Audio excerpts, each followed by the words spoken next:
Hi everyone, my name is Margarita Paulinetti and I've been a Volunteer of the Year. Before going into the typical, it was such an honor, which it was of course, I'd like to give you a little background on what it really meant. My mother was a teacher for about 40 years, and until this day, I remember the sweat and effort she gave her students and her job. I think I should mention this was in another country, where volunteering at the school level, it doesn't exist. So when I moved to Katy and my son started school here, everything that had to do with volunteering, it was completely new for me. First of all, what is PTA? What is it they do?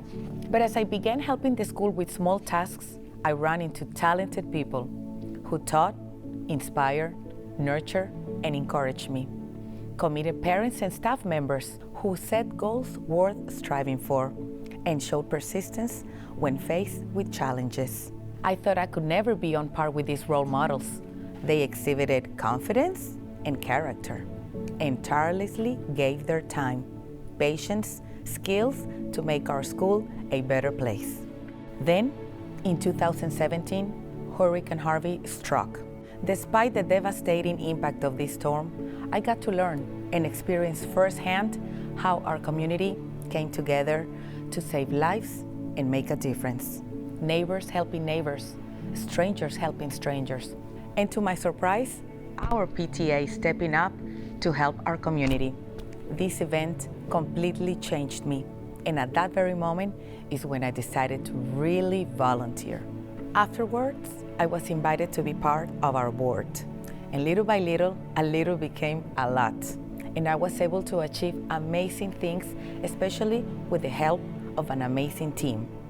Everything became clearer and easier. I even recruited my husband to volunteer, and he's still doing it nowadays. When I learned I had been awarded Volunteer of the Year, I literally jumped. And besides my typical explosion of emotions, which some of you may already know, so many thoughts went through my head, like the thought of my mother and those sleepless nights doing her own work baskets. The amazing former PTA presidents who indirectly showed me how to volunteer. A great principal at our school, always with an open mind. And fellow volunteers, always willing to give their time without expecting anything in return. Winning this award would not have been possible without their inspiration. In my humble opinion, volunteering is not an individual endeavor. It takes a village, they say, and also an outstanding leadership to develop a sense of pride in contributing to our children's education. I've spent 10 years in this community, and as my fifth grader moves on, I'm going to be leaving a small part of myself in this amazing school and community because it really changed my life.